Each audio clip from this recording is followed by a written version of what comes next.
Hey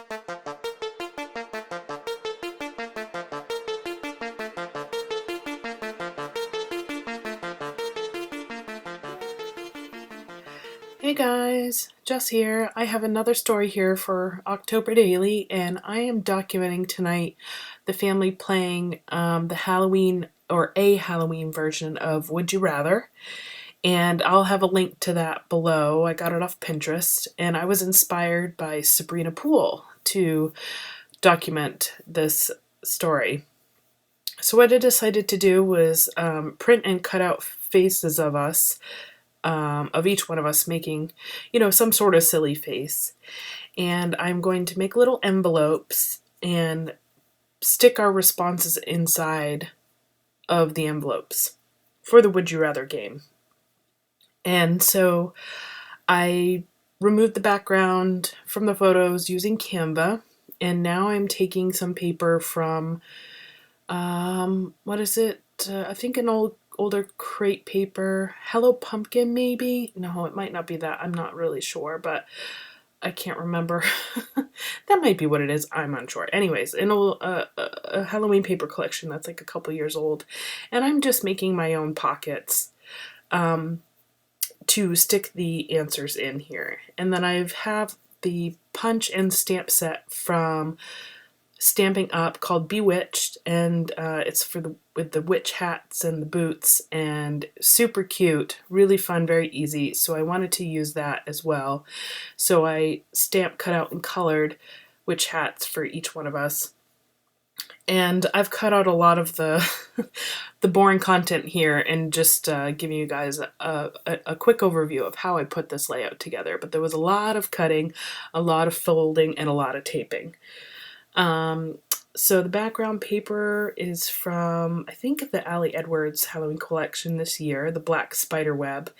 And then on the opposite side, I'm going to put the full sheet of the Halloween Would You Rather. So you're going to open it up and you're going to see the Would You Rather there on the left, and then our silly witch photos and answers will be on the right. And so I'm putting that Would You Rather on orange to kind of complement the orange text in that printout, and I think it will look really nice against all the other colors there on the right page with the pockets.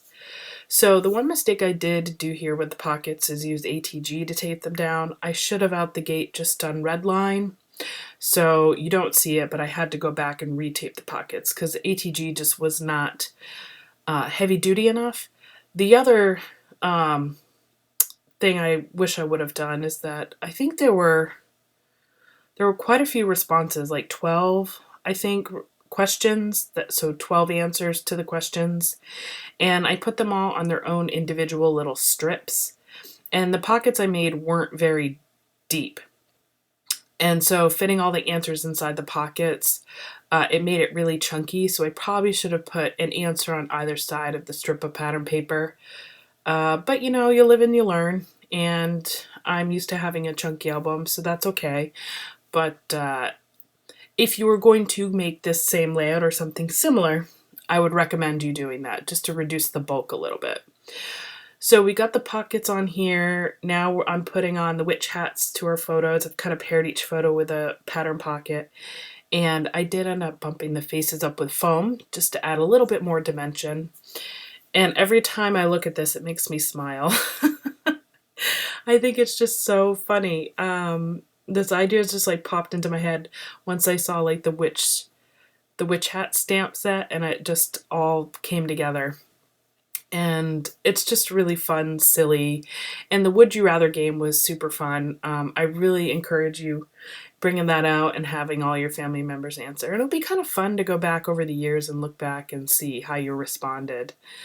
So I did print off multiple copies of the Would You Rather.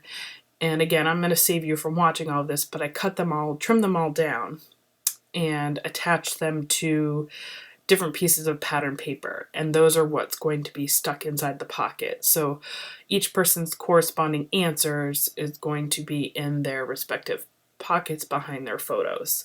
So like I said, there was a lot of trimming and cutting and taping and part of this whole process. So I saved you all the boring details, just a little bit of a glimpse of what I had to do to put this together. Even though it was a labor of love, I really do like how it turned out. And then I just use the scraps for the strips of paper and try to coordinate with the pockets already. You don't really see them, but it's still fun. And plus the answers on the Would You Rather were a little bit too small and they would have got lost in the pocket, so I want to make them a little more substantial. So, and as you can see here, I'm trying to fit them in, and they're a little bulky, but we end up making it work. Super fun. Love it, love it, love it. And so the last little bit was just embellishing. So I pulled out some of my sticker sheets. I had a chipboard sheet full of different Halloween embellishments. So I had this chipboard washi or chipboard strip pattern. It looks like a chipboard washi that I stuck down. I got a chipboard bat. I started with a sticker and then decided to do chipboard. And then a few stars there on the left-hand side on the Would You Rather, just to jazz it up a little bit. It just needed a little something extra. And then on the right with our faces, you know, I struggled a little bit with what to do because I didn't want to over embellish it. But ultimately, I do end up picking out some tiny words and fitting them in amongst the pockets that kind of correlated with our photos, like I love candy, and with my husband's I paired broom hair don't care, and there's a little bit of a story behind that with his photo. And Natalie's, I think it just said, yeah, it says ew creepy, which her face in her photo, she was making a silly disgusted face, and it just worked out so well. So that's ultimately what I decided to do. And then I have this spiderweb divider in between, and that is going to call this layout complete. So I hope you guys enjoyed this process video. Would definitely love to hear if you give it a try, and I will see you in the next one. Have a great night. Bye.